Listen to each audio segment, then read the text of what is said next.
All right, first things first. I'm sorry I'm late, but I finally got around to watching Doom Patrol, and I finally got around to doing a video on it. So this one was called Therapy Patrol, and yes, they had group therapy. Well, they attempted group therapy. And ultimately, this ended up being, it seemed to be yet another round of character study, but all in one episode. So each character got their turn at bat when it came to this, and they delved into material that's already been established, but went a little bit further with it and what they're dealing with. And I was beginning to think, well, this is just a filler episode, and for a streaming service, I would have thought just get rid of the filler episodes, and if you need to shrink the amount, fine, keep it tight and solid without being harmed by filler episodes. But there is the charm within the characters, but still, I was like, well, this is a lot of stuff we've already covered, and what are they doing? And there was some amount of interest where a robot man seems to be losing his mind, and you would expect that he's just a brain in a bucket. And he has no input or outlet. No, he can't feel anything. He doesn't eat anymore, and all this stuff. And you would think that would drive him insane. And probably going forward, that's going to continue, unless, of course, he's got something to focus on, which would be the adventures that the Doom Patrol goes on. That would be the only thing to keep him going. Because other than that, he's going to lose his mind and want to rip his brain out of that bucket and smash it to pieces so he can just die. Meanwhile, Negative Man, Larry, he the same problems, his guilt over how he treated his family and his lover and all this sort of thing, and didn't appreciate what he had, didn't have the guts to admit his sexuality and all that same stuff they already dealt with. But in this case, it was actually indicative of he's sent into this dream world where it's recreating a moment he had with his boyfriend at the time. And from what I got of it, it's actually the negative entity that's communicating to him through the boyfriend in that scene. And he's trying to make a contact with Larry and reach an understanding between the two of them. And I don't think Larry fully understands what's happening there. And that's how they kind of leave it.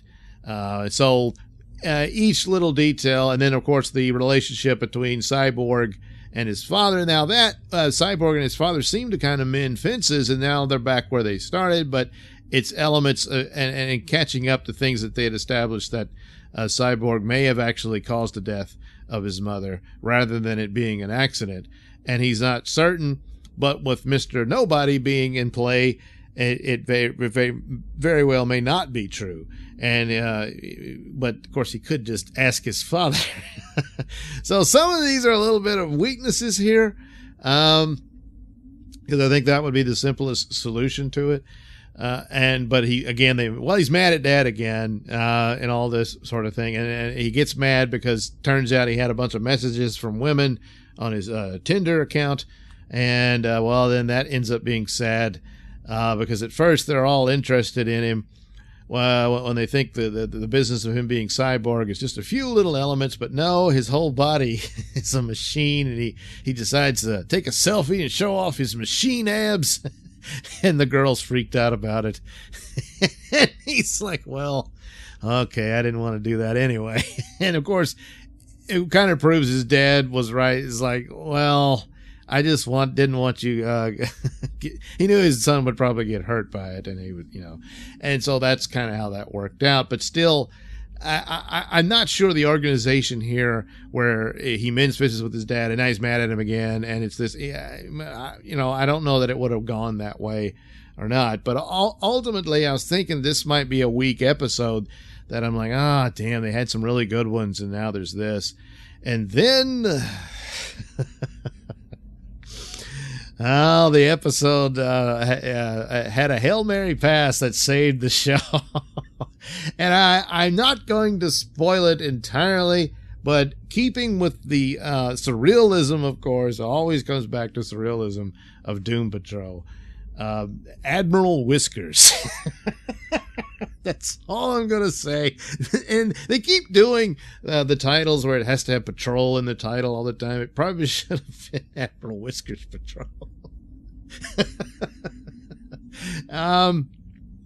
So mostly character studies again, but all at once with everybody getting their turn at bat and going through the same problems they've got and their flaws and weaknesses.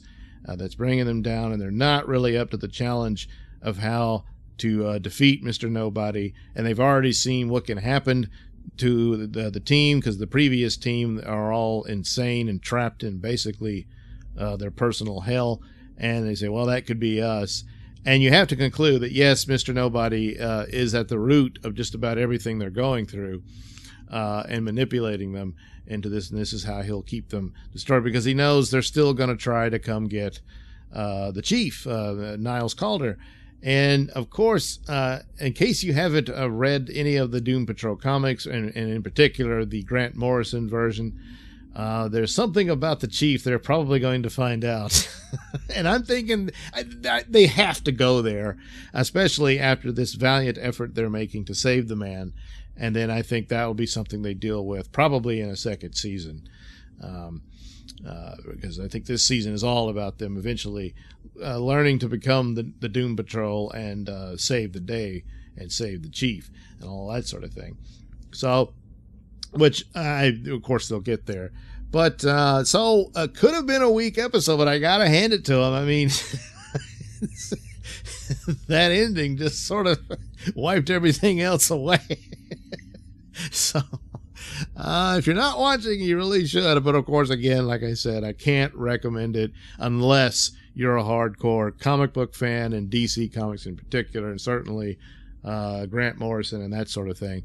Then you really need to watch Doom Patrol. It is now the best they're producing. Of course, there's only 2 shows.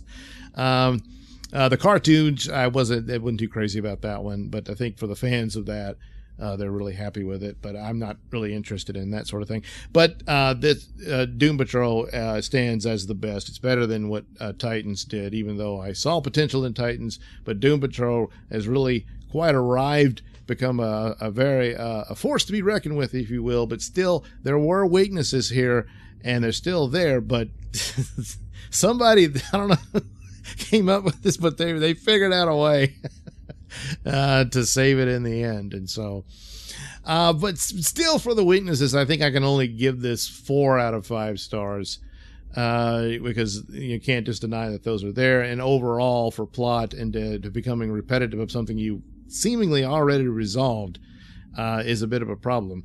But nevertheless, Admiral Whiskers to the rescue on this one. Okay, so there you go. Doom Patrol, Therapy Patrol. Thank you for watching and listening. Please like and subscribe. And for those of you who have subscribed, thank you very much. And while you're here, hey, why not check out that link description below and check out the links to my mini stores that have plenty of goodies for you. Yes, you.